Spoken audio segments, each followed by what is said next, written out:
वंदितो सौसिद्धे ध्रुवमचल मनोभवं गतिं पत्ते उच्चामि समयपाः इनो सुदिकेवली पणिनम्।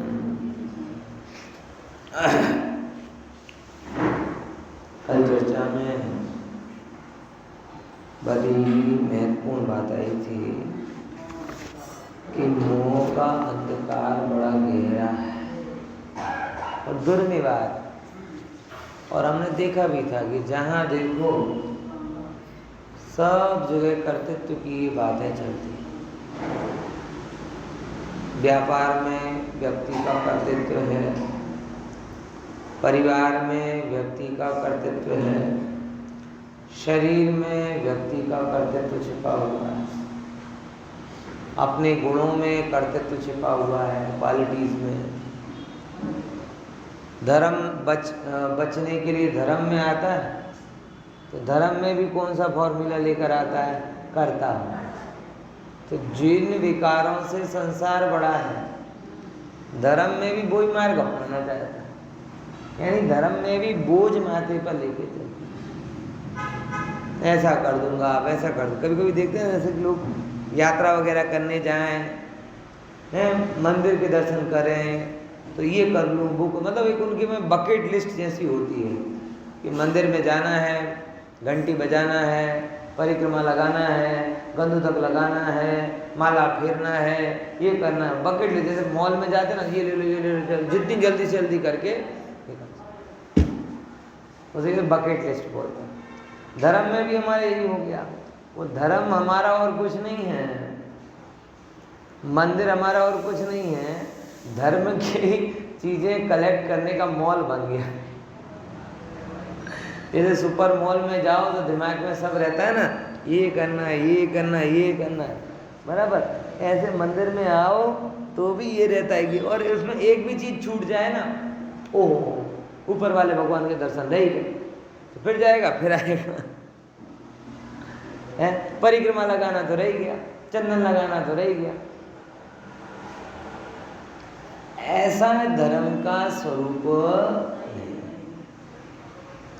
मंदिर कोई हमारी धार्मिक जरूरतों को पूरा करने वाला मॉल नहीं, मंदिर तो हमें हमसे मिलाने वाला स्थान है ना, जहां पर लौकिक में कहा जाता अंगत क्षण, अंगत क्षण रहते ना, हर एक जगह वो अंगत क्षण को उपयोग करने के लिए कोई जगह होती थी। जिन मंदिर तो हमारे अंगत क्षणों के लिए है, ये कोई मॉल नहीं है, बड़ा बाजार जिसमें जाके ये कर लें ये कर लें ये कर लें ये करने वाली भावना होती है।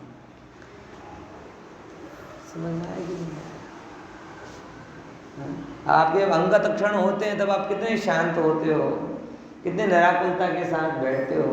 तो मंदिर में ऐसे बैठो, कर्तृत्व के बोझ को लेकर मत बैठो कि ये करना है ये पूजन करना। अभी पर्यूषण आएंगे ना, पर्यूषण हेक्टिक सीजन,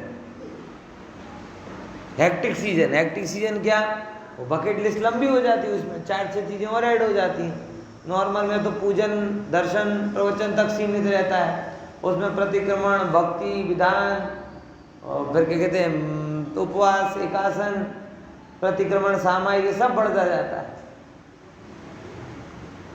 तो और लिस्ट लंबी हो जाती है तो और स्पीड बढ़ जाती है। समझ में आया? समझे कि नहीं समझे? श्वेतांबर आदि में ऐसा बहुत होता है, अपने यहाँ पे भी होता है कि जैसे प्रतिक्रमण बड़ा होता है तो कौन सा पंडित अच्छा, जो बड़े प्रतिक्रमण को छोटे में कराए, मतलब छोटा तो नहीं करना लेकिन स्पीड इतनी ज्यादा बढ़ाए कि 2 घंटे वाला 1 घंटे में हो जाता है, फिर वो ओम पम पम तीसो ही होगा ना, और क्या होगा। ऐसा हो गया, मतलब व्यक्ति को बात समझ रहे ना, जगत में कर्ता बन के फिरता है, बराबर, और उसी फॉर्मूले से धर्म भी करता है, धर्म को बकेट लिस्ट के जैसा बना देता है कि ये करना ये करना ये करना ये करना ये करना। समझ में आया भाई?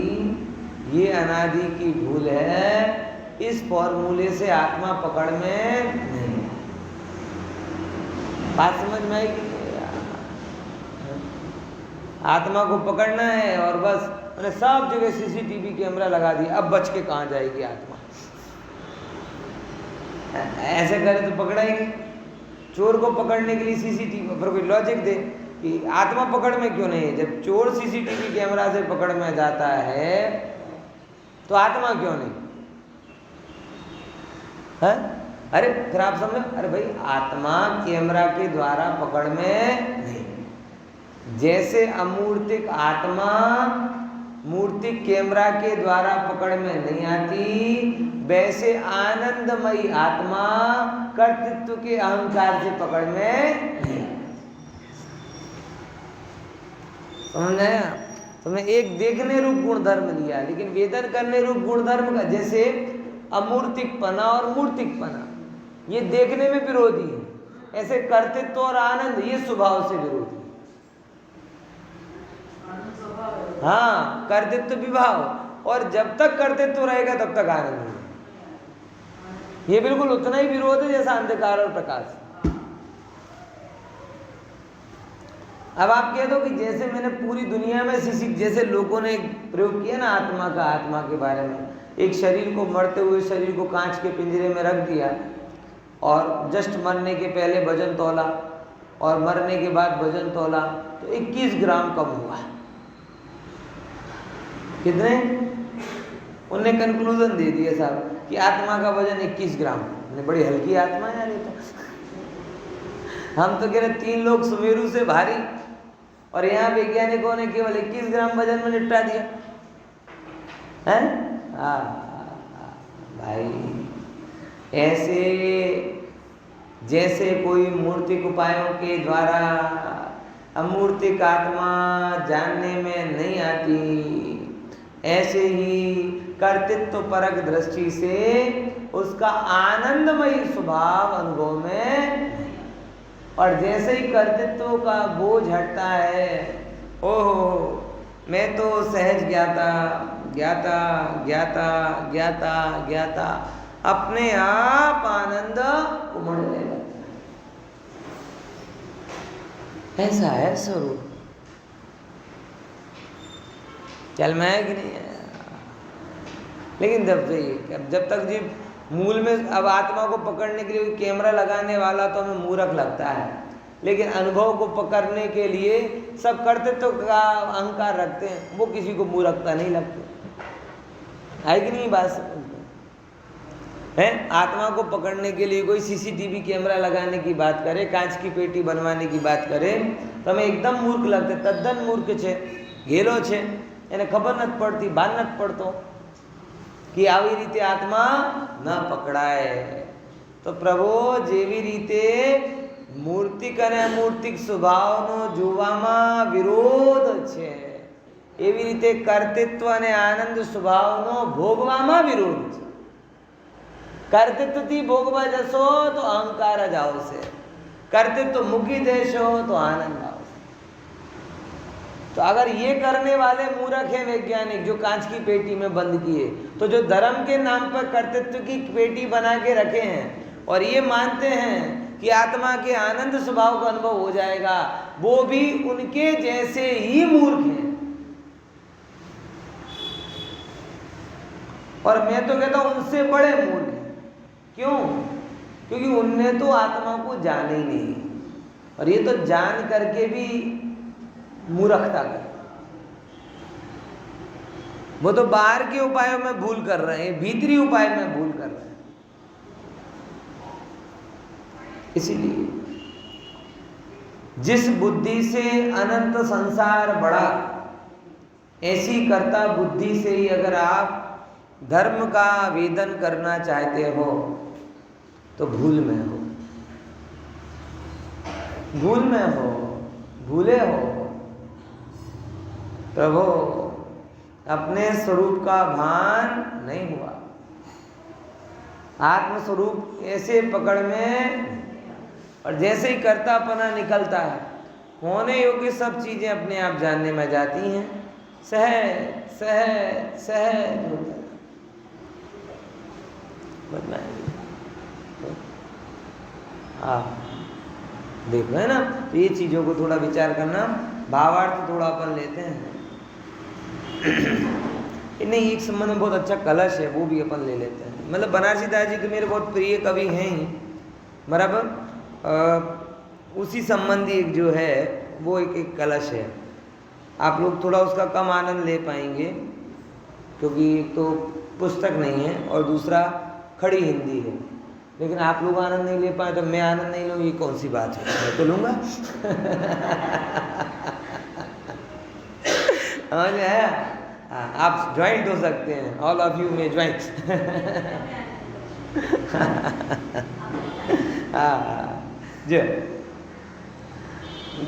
जो है ना कि बहुत अच्छी उपमाएं बढ़िया हैं इसमें। मिथ्यात्व और सम्यक का स्वरूप बताया।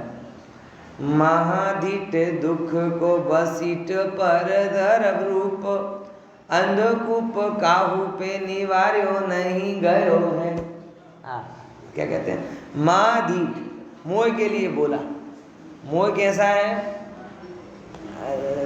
जैसे होते ना धीट, धीट समझते हो हिंदी में? जो एकदम कहे ना कि स्टबर्न, जिद्दी, बार बार कहो तो माने नहीं। छोकरा होते बहुत सारे कि अपन बोलो कि वहाँ मत जाना, वहाँ मत जाना था, वहीं जाके बोले कहाँ नहीं जाना था। होते ना ऐसे कई बार, जिस चीज़ का मना करो ना वही चीज़ करते हैं।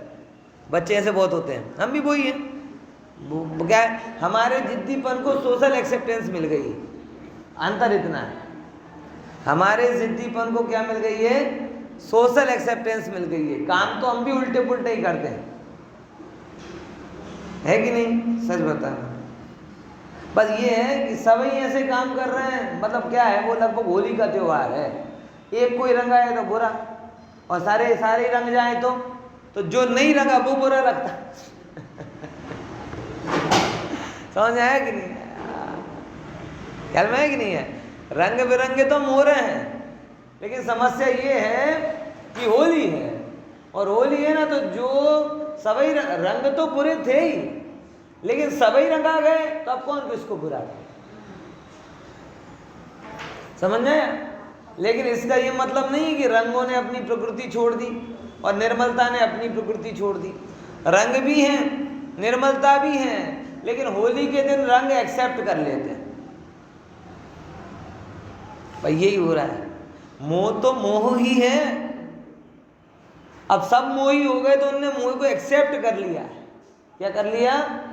एक्सेप्ट। लेकिन उसके कारण ना तो स्वभाव मोह बन गया, ना मोह स्वभाव। बराबर। तो जैसे जिद्दी बच्चा जिस चीज की मना करते हैं वहीं जाके कहता है कि क्या नहीं करना था, वैसे ही हम हैं। हम कहते भाई करता मत बन। अच्छा क्या नहीं करना? करता नहीं बनना। हाँ नहीं बनेगी। क्या नहीं बनना? करता नहीं बनना। नहीं बनने रूप करता। जिस काम का मना करते हैं वही काम। इसीलिए बोला महाधीट। रोज रोज बार बार हम वही जिद करते हैं संसार बढ़ाने की, और हमें पूरा क्यों नहीं लग रहा? क्योंकि सब बढ़ा रहा है ना। सब नौकरी पे जाते तो हम नौकरी पे चले जाते, सब व्यापार करते तो हम व्यापार करते, सब राग रंग में लगे रहते हम लगे रहते हैं, और सब करते हैं तो हमें लगता है कि हमारा तो कोई वांक नहीं है। दुनिया में कितने पापी हैं, मेरा पाप तो कितना कम है। बस जब भी किसी से बोलो तो ये लॉजिक पकड़ लेता है, हम तो कुछ नहीं, वो तो वो देखो। और वो वाला भी कहता है हम तो कुछ नहीं, वो और देखो। तीसरे से पूछो, सब यही कह रहे।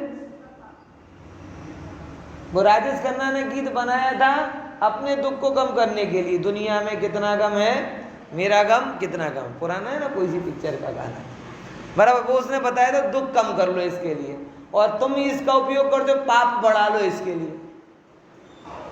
क्योंकि दुनिया में कितने पापी हैं, मेरा पाप कितना कम। मैं तो कुछ नहीं करता पंडित जी। अरे पंडित जी हम तो एक सप्ताह में एक बार जाते हैं, कुछ लोग तो ऐसे हैं बस खत्म। अब हम तो कभी कभी खाते हैं, कुछ लोग तो ऐसा। और फिर अरे वो पहले वो ट्रस्टी, अरे वो पहले पंडित, अरे वो पहले पैसे वाले, सब ये करते हैं। अच्छा मतलब तू ये सारी फील्डिंग एक्सरसाइज क्यों कर रहा है तू? नहीं करने के लिए कि करने के लिए? इतना बता दे बस, है बोलो।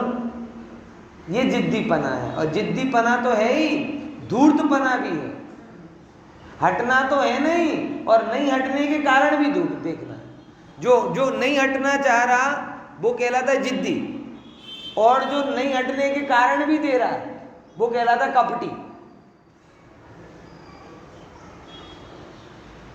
तो हमारे अंदर में जिद भी आ गई है, हमारे अंदर में कपट भी आ गया है?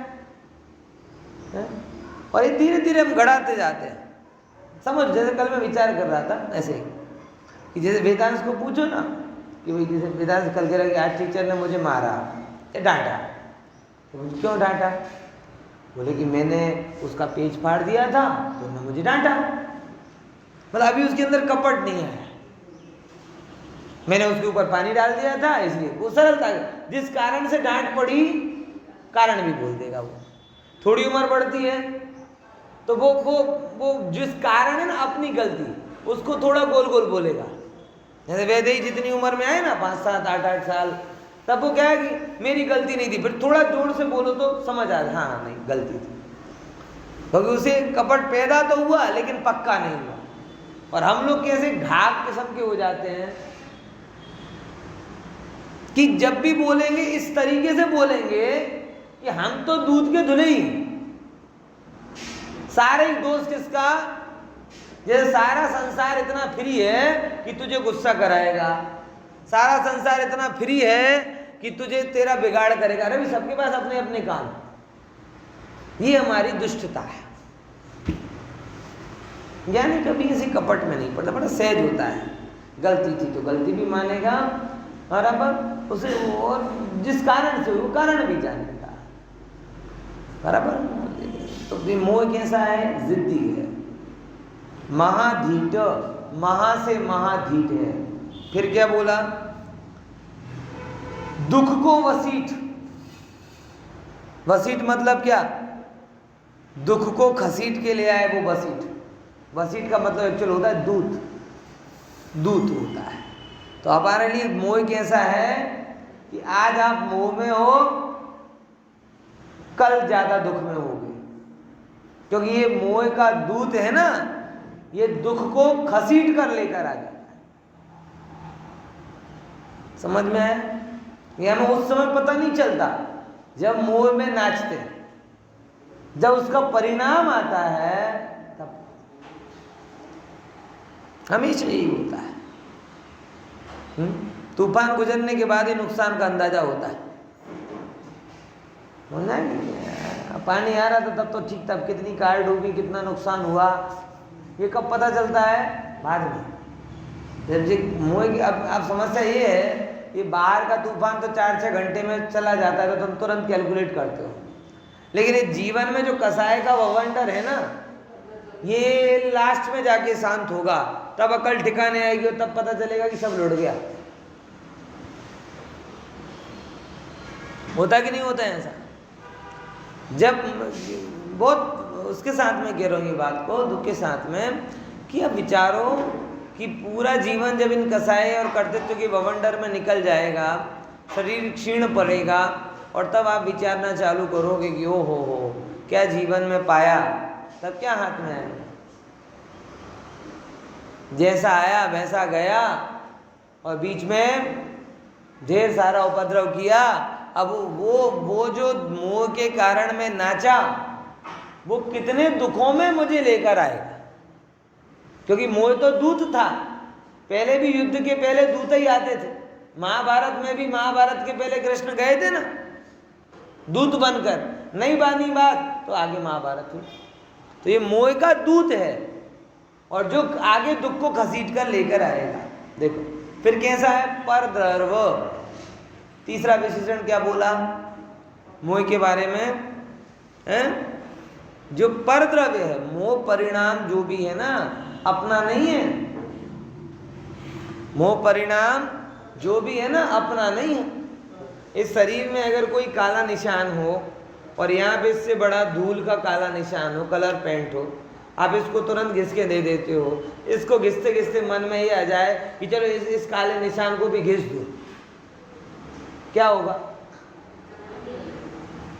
विचारो, जैसे इसको घिसा, बोले ये तो निकल गया, ये निकल नहीं रहा, चलो इसको भी घिस दे और घिस दे और अरे मूर्ख है, तेरी खाल खिंच जाए, चमड़ी छिल जाएगी। क्यों? बोले ये तो बड़ा काला निशान था, ये छोटा वाला है, बड़े को निकालने का प्रयास कर रहे थे, छोटे को क्यों नहीं किया? क्योंकि जो बड़ा था वो पर था, ये तेरी चमड़ी, ये धुल जाएगी, ये, और इसको धोलने के चक्कर में तेरी चमड़ी, मैं जो दृष्टांत लेता हूं वो एकदम काल्पनिक होते हैं, कभी आप नहीं करते, लेकिन मैं वही चीजें बताता हूं कि जब वो नहीं करते तो ये क्यों करते। ऐसा किसी ने नहीं किया होगा कि अपनी चमड़ी के को रेगमार से, क्या बोलते हैं उसको, वो कौन सा पेपर, सैंड पेपर होता है ना, सैंड पेपर से घिस दे, काला रंग अच्छा नहीं लगता, चलो। क्यों? अरे जो भी है, काली है, गोरी है तो क्या बोलोगे? मारी चामड़ी छे ने,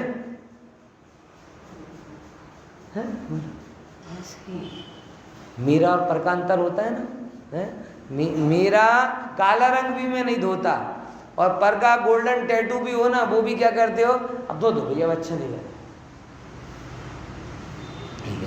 मोह कैसा है? बोले मोह भी ऐसे ही है। मोह पर द्रव्य है, स्वद्रव्य है। मोह क्या है? पर द्रव्य है, स्वद्रव्य नहीं। समझे ना? देखो, हाँ, तीसरा हो गया पर द्रव्य। चौथा नंबर अंधकूप। ये सब याद करना, अपने नहीं है विशेषण, लेकिन अपने लिए बहुत जरूरी है। अंधा कुआ, अंधकूप। अंधकूप क्या कहलाता है? कभी सुना? जिस कुएं में पानी हो नहीं, जहरीले जंतु हो और बाहर निकलने का कोई रास्ता ना हो, प्रकाश भी ना हो, वो कहलाता है अंधकूप। कुआं अच्छा होता है, कुआं अच्छा होता है। क्यों अच्छा होता है? क्योंकि कुएं में पानी होता है जो तृप्ति का कारण होता है, प्रकाश होता है जो स्वच्छता का कारण होता है, आने जाने के रास्ते होते हैं जो आपकी सुरक्षा के कारण होते हैं। बराबर? भूल गए कि लिख लिए? हाँ, शाबाश। बराबर ख्याल में है कि नहीं है? तो इसके कारण कुआं अच्छा माना जाता है। लेकिन अंधकूप क्या रहता है? और जली जंतु होते नहीं कुएं में, अगर होते भी हैं तो मेंढक मछली जैसे होते हैं, जो कि पानी को विषाक्त नहीं बनाते और जान का कोई खतरा नहीं होता उससे। लेकिन अंधकूप में सब उल्टा पुल्टा होता है। कैसा? सबसे पहले तो पानी नहीं होता, मतलब वो जीवन का स्रोत नहीं है। दूसरे नंबर, प्रकाश नहीं होता, स्वास्थ्य का प्रतीक नहीं है, आने जाने का कोई साधन नहीं होता, गिराता। अंधकूप में व्यक्ति उतरता नहीं है, अंधकूप में गिरता। गिरता और उतरना समझे? उतरना जहां पर होता है वहां चढ़ना हो, सीढ़ी होती ना, अब डाउन स्टेयर या अप स्टेयर, अब ये तो कहते हैं, बाकी तो स्टेयर है। अब जो ऊपर जाती है वो नीचे क्यों नहीं आ सकती? आप नहीं समझोगे। अपने भारत में सीढ़ी शब्द है, लेकिन अंग्रेजों ने दो दे दिए उसके लिए शब्द। कौन से? अपस्टेयर और डाउनस्टेयर। अब मेरे जैसे भाषाविद तो पहले अटक जाए, प्रूफ करो कि जो नीचे जाती है ऊपर नहीं जा सकती। डाउनस्टेयर अपस्टेयर क्यों नहीं हो सकती? अपस्टेयर डाउनस्टेयर क्यों नहीं हो सकती? ठीक है, उन लोगों की व्यवस्था है, ज़्यादा समस्या नहीं मुझे। लेकिन स्टेयर तो स्टेयर है, सीढ़ियाँ तो सीढ़ियाँ हैं। तो उतरना चढ़ने के सापेक्ष होता है। तो जब कोई उतरता है तो चढ़ना अपने आप आ जाता है, समझ में? लेकिन गिरना, तो अंधकूप में जीव उतरता नहीं, अंधकूप में जीव गिरता है। और गिरना सावधानी से होता है कि असावधानी से? या तो मरने का इच्छुक व्यक्ति उसमें गिरता है या असावधान व्यक्ति गिरता है, ठीक है ना? कौन सा व्यक्ति गिरता है? या तो मरने का इच्छुक या असावधान। दो ही बातें अपने। जो अनादिकाल से संसार का प्रेमी है, संसार में ही रहना चाहता है, वो मोह के अंधकूप में छलांग मार देता है। बड़ा मजा आ रहा है, बड़ा कंफर्टेबल, सब जान पहचान के लोग यही है ना। मोक्ष में जाएंगे तो अजाने अजाने हलाक से અહીંયા બધા ઓળખીતા મળી જશે। પેલા રમણભાઈ, પેલા છગનભાઈ, પેલા જેટલા અહીંયા રમણલાલ ને છગનલાલ બધા આજુબાજુ મળશે તો ઓળખીતા સારું લાગે ને। મોક્ષમાં જઈને તો સાવ એકલા એકલા થઈ જાય। બતાવો 3000 વર્ષ પહેલા મહાવીર સ્વામી આવ્યા, કેવી રીતે ઓળખાણ કરીશું એમની જોડે? અને આદિનાથને તો પ્રભુ પૂછો જ નહીં, અને ત્યાં તો કેટલા છે, અને બધા આમ પોતામાં મસ્ત। આપણે નહીં ફાવે, આપણે તો અહીંયા સંસારમાં સારા હે। કોઈની ટાંગ ખેંચો, કોઈને ઉશ્કેરો, કોઈને સંભળાવો, કોઈની સાંભળો, શું જલસા પડે છે હે? ઠીક છે ને? આવા માણસ મોહના અંધકૂપમાં छलांग मारी गई है। अब जिसको मर नहीं है उसको क्या कुआं और क्या ट्रेन, कुछ भी चल जाएगा वो तो है। કુવાનો પાર્ટ હોય ચાહે ટ્રેનનો પાર્ટ હોય તો ગમે ત્યાંથી ફૂસકો મારશે। हाँ हाँ हाँ, इसलिए विचार करना। तो मोह में या तो मरने के इच्छुक जीव छलांग मारता है संसार में, मोह में या तो मरने का इच्छुक जीव छलांग मार या असावधानी से उसमें गिर जाता है, गिरना चाहता नहीं। तत्व ज्ञान के बाद में अगर ज्ञानी जीव भी कभी मोह में के कुएं में गिरते दिखते तो असावधानी से गिरते, इच्छा पूर्वक नहीं गिरते। लेकिन बस वही बात है, गिरते हैं वहाँ, उतरते नहीं। इसीलिए अंधकूप जलीय जीव जंतु होते हैं। ये मोह में कौन कौन से जीव जंतु हैं जो अपना विषैले जीव जंतु, सांप, बिच्छू, अजगर जैसे, बोले क्रोध, मान, माया, लोभ, मोह, राग, द्वेष, सब पूरा कुनबा। कषायों में बड़ा संप है, एक अकेली कहीं रहती नहीं। सागमठी आवे छे ने सागमठी, सागमठी समझ ना? हाँ, एक साथ कुटुंब, समझेंगे? ऐसा संप है उनके बीच में। हाँ हाँ हाँ, ख्याल में आ रहा है कि नहीं आ रहा है? बराबर ना? अच्छा है ना कषाय। तीसरा क्या बोला था कि अंधकूप में ये होता है, देखो पानी नहीं होता, प्रकाश नहीं होता, चढ़ने उतरने के कोई साधन नहीं होते, और विषैले जीव जंतु थे। मोह में सब ऐसा होता। अब ऐसे कुएं में जाना है क्या? अभी बोल रहे हैं, कुआं कोई जगह थोड़ी है जहाँ तुम खड़े हो, मोह का कुआं ही है। अब एक ही बल है, अंदर से नहीं आ पाओगे बाहर। कोई बाहर वाले की बात सुनकर उस पर भरोसा करके आओ तो बाहर आओ। तो जो सारे कुएं में है वो कौन पार लगाएगा? जो कुएं से ऊपर है वो तुम्हें बता सकता है ना। रस्सी फेंके, ऐसे ही ज्ञानियों की करुणा। आज वीर शासन जयंती है ना, ये समस्त संसार के जीवों को मोह के अंधकूप से निकालने के लिए भगवान महावीर की पहली देशना की। और इसके सबसे पहले जो कुएं से कूद कर बाहर आए वो कौन थे? इंद्रभूति गौतम सिंह। गजब है भगवान महावीर, वो तो हैं ही, लेकिन आज का दिन तो खरेखर ये इंद्रभूति गौतम स्वामी के नाम होना चाहिए। मतलब इतना प्रबल पुरुषार्थ कि देखते ही मिथ्यात्व गल जाए और मानस्तंभ देखते ही क्या कहते हैं, मिथ्यात्व चला जाए, और जिनेन्द्र के दर्शन करते ही चरित्र मोहिनी की 3 कसाय चौकड़ी नष्ट हो जाए, 4 ज्ञान के धारी हो जाए और गणधर पद ले लें। इतनी फास्ट प्रोग्रेस शायद ही किसी की हुई होगी। एक अंतर्मूर्त पहले ग्रहित मिथ्यात्व में पड़ा हुआ महा अज्ञानी पंडित और एक अंतर्मूर्त बात भगवान की वाणी का खिरने का प्रबल मित्र, ऐसे इंद्रभूति गौतम स्वामी गणधर।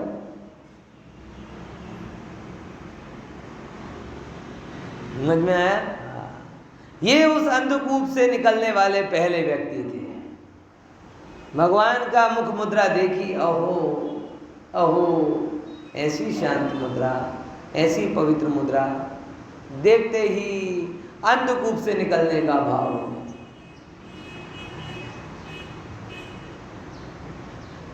समझ में आया? ख्याल में आया कि नहीं आया? कहाँ मोह की प्रबल पराकाष्ठा, अहंकार में तने हुए कि मेरे से बड़ा कोई पंडित हो नहीं सकता, और कहाँ कैसी विनम्रता आ गई कि 30 साल भगवान के साथ छाया की भांति चले। प्रभु हमें कुछ नहीं आता, आप बताओ। प्रभु हमें कुछ, द्वादशांग के ज्ञाता, 4 ज्ञान के धनी, तद्भव मोक्षगामी, कह रहे हमें कुछ नहीं आता। प्रभु आप बोलो, प्रभु आप बोलो, प्रभु आप। यहाँ तो स्वाध्यायों की ये हालत होती है कि अगर कोई पंडित जी मिले और स्वाध्यायी व्यक्ति मिले ना, तो पंडित को कम बोलने का मौका मिलता है और उनको ज़्यादा बोलना, क्योंकि हमने किया ये बताना भी तो पड़ेगा। हम समझते हैं, बच्चा होता है ना, बच्चा, उसे क्या क्या वो सब बताने का भाव होता है। ये बालपन है, ये क्या है? बालपन। जब और परिपक्वता आएगी ना, तो आपको ये समझ में आएगा कि ओ, बोल के हमारा कुछ भला नहीं हुआ, हम तो ठगे गए। अगर कुछ सुन लेते तो भला हो जाता। समझे कि नहीं समझे? हाँ। तो ये आज वीर का शासन कह रहा था, जो अंधकूप से निकालने में कारण है। बराबर। हम रस्सी देखते हैं, अरे वाह सोने की रस्सी, अरे वाह ऊपर कितने लोग खड़े, अरे वाह नीचे कितने लोग दुखी हैं, सब देख जान रहे हैं। अरे मूर्ख, सब बंद कर और चढ़ना चालू कर, गौतम स्वामी के जैसे काम कर कि मेरे बाद इन 500 शिष्यों का क्या होगा, उन बेचारों ने तो मेरे स्कूल में पढ़ने का एडमिशन लिया, एटलीस्ट उनकी ग्रेजुएशन, भगवान बस आपकी बात मुझे स्वीकार, बस इन 5 की ग्रेजुएशन करा दूं, 500 की, फिर तुरंत दीक्षा ले लूंगा, ऐसा बोला था। मेरे भाइयों का क्या होगा, ऐसा नहीं था कि गौतम स्वामी के ऊपर कोई जिम्मेदारी नहीं थी। 500 शिष्य की लौकिक जिम्मेदारी थी, पुत्र पत्नी परिवार भाई सब थे। गौतम स्वामी ने क्या किया, प्रभु मोक्ष का मार्ग मुझे 30 साल तक छाया की भांति गए, एक दिन छोड़कर नहीं गए।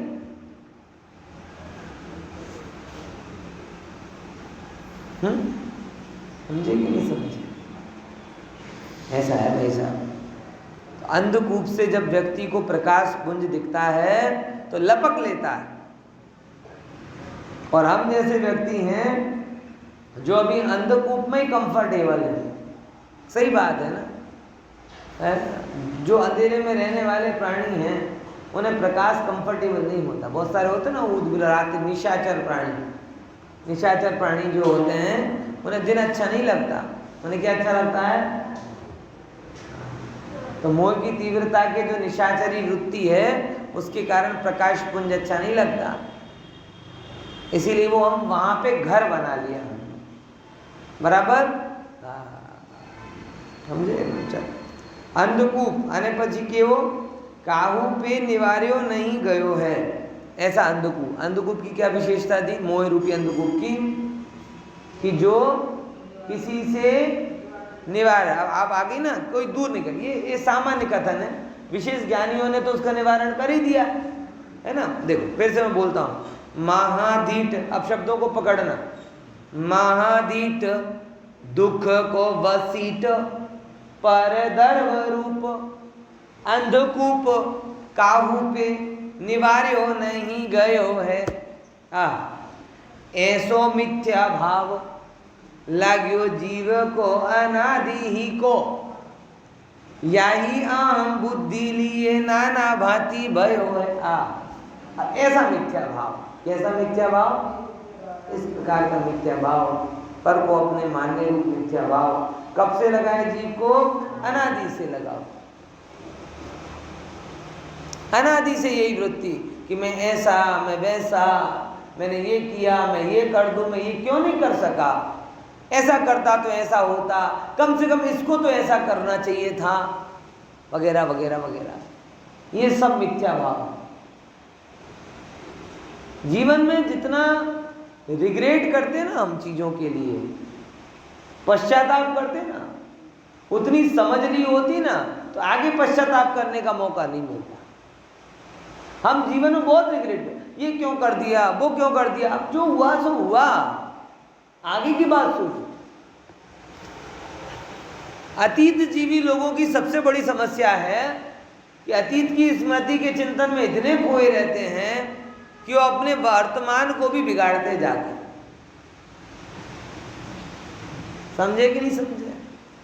इसीलिए यहां पर ये समझना कि भाई अभी तक जो किया वो किया, लेकिन अभी भी जो समय है उसमें काफी टाइम बाकी है। बराबर ना? गौतम स्वामी, आपको पता नहीं हो कब दीक्षित हुए थे?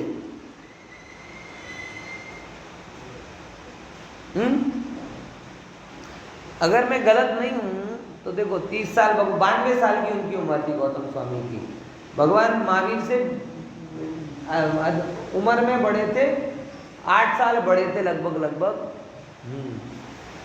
तो लगभग अगर अपन मैं मोटा मोटी सरेराश बोलूं 51 साल की उम्र में उन्होंने ये चालू किया था। 50 साल तक लगभग घोर मिथ्यात्व की दशा में रहे, उसके बाद उनको ये हुआ। अपन अब तो पति गयो, 50 साल के बाद उन्होंने ये शुरू किया, तब तक तो घोर मिथ्यात्व। उम्र का आधे से ज्यादा पोर्शन उन्होंने गृहीत मिथ्यात्व में निकाला।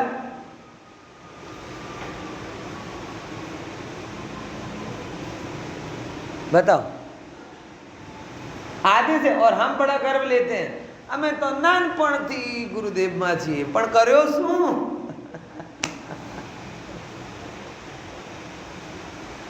है? जितनी क्रेडिट लेते हो गौतम स्वामी से पूछो, उनने अपना जीवन का आधा हिस्सा गृहीत मिथ्यात्व में निकाला था। 92 साल की उम्र में लगभग, मैं अभी एग्जैक्ट फिगर आउट नहीं कर पा रहा हूं, लेकिन वो आप पढ़ेंगे तो आपको पता, ऑलमोस्ट 50 इयर्स। 92 साल की आयु थी, उनमें 30 साल उनके भगवान महावीर के साथ वाले और 12 के 14 साल उनके करीबन उस केवल ज्ञान के, मतलब आधे से ज्यादा हिस्सा पक्का निकलेगा, इतना पक्का। किस में निकाला था? सुनिए, आप तो बहुत जल्दी शुरू से ही पढ़ रहे हो, सब शुरू वाले ही है ना। हमें तो बीजू कोई सांभळ्યું જ નથી, बीजू कहीं मान्યું જ નથી। पर प्रश्न ये है कि अंधकूप का निवारण, हमें तो कोई इंद्रभूति स्वामी से भी कोई प्रॉब्लम नहीं, तो मानते कोई दिक्कत नहीं थी, लेकिन बन जाते इंद्रभूति स्वामी के जैसे कि सुना, समझा, स्वीकारा, मिथ्यात्व को दूर किया और उस भाव में केवल ज्ञान ले लिया।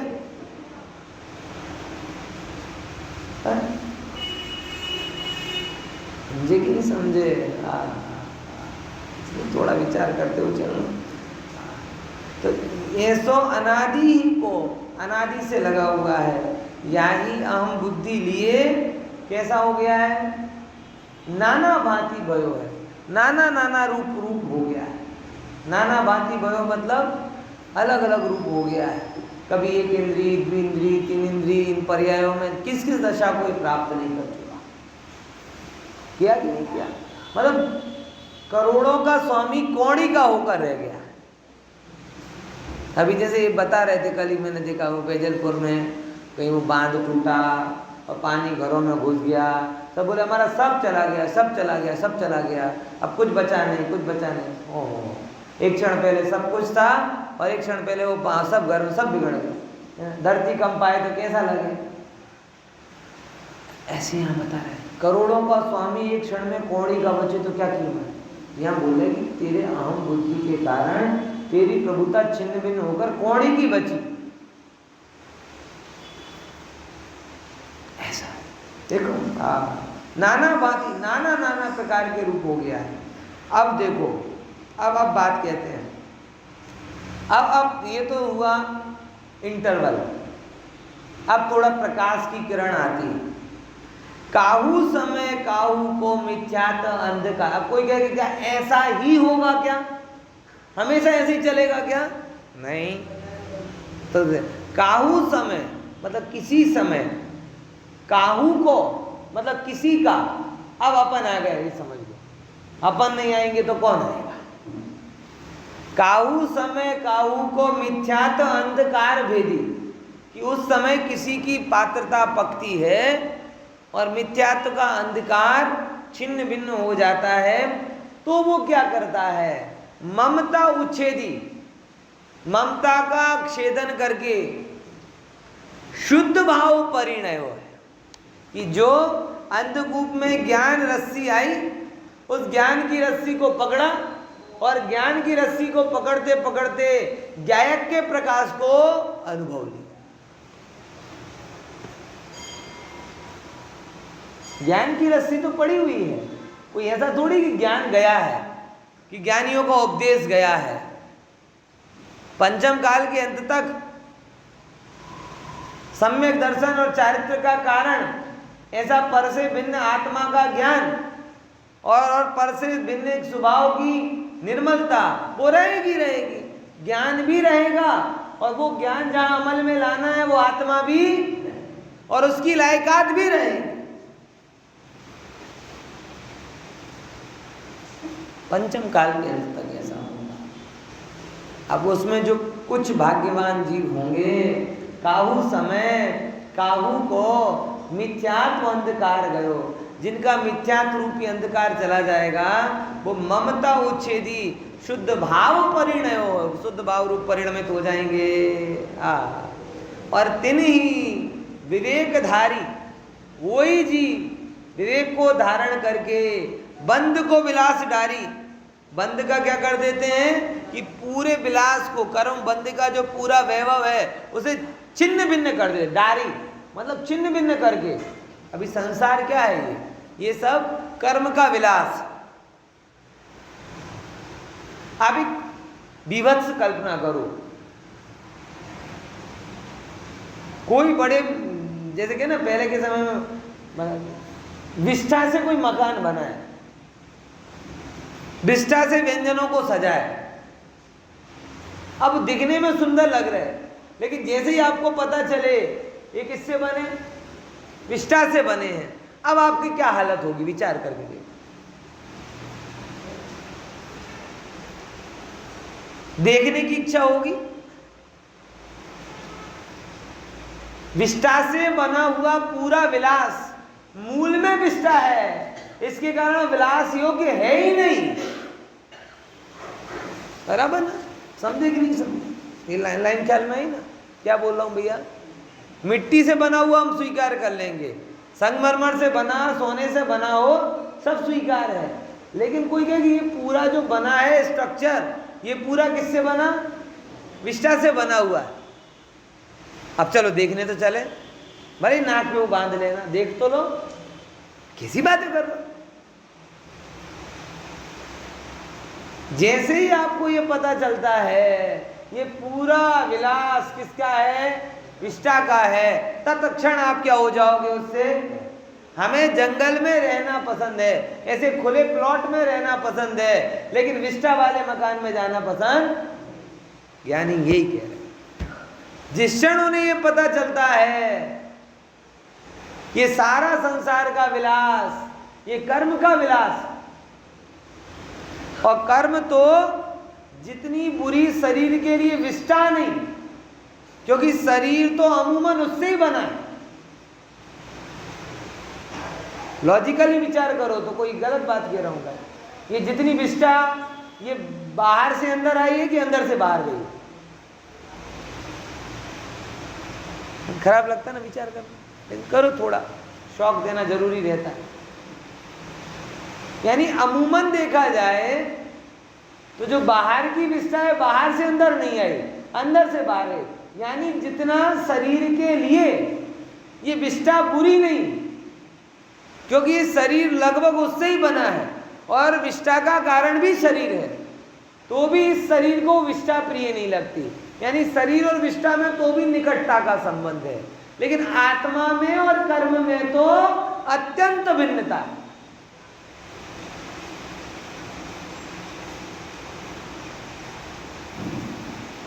समझ में आया? ख्याल में आया कि नहीं है? आत्मा में और कर्म में तो क्या है? अत्यंत भिन्नता है, ये कम भिन्नता नहीं है। कहाँ स्फटिक जैसा निर्मल स्वभाव और कहाँ ये कर्मों का कलंक, बराबर। इसीलिए कहते हैं कि बंद के विलास को डार के आत्म सकति सो जगत जीत लीतो है। तो आत्मा की शक्ति से सारे जगत को जीत लेता है, ऐसा ज्ञानी वो विशेष चर्चा पर।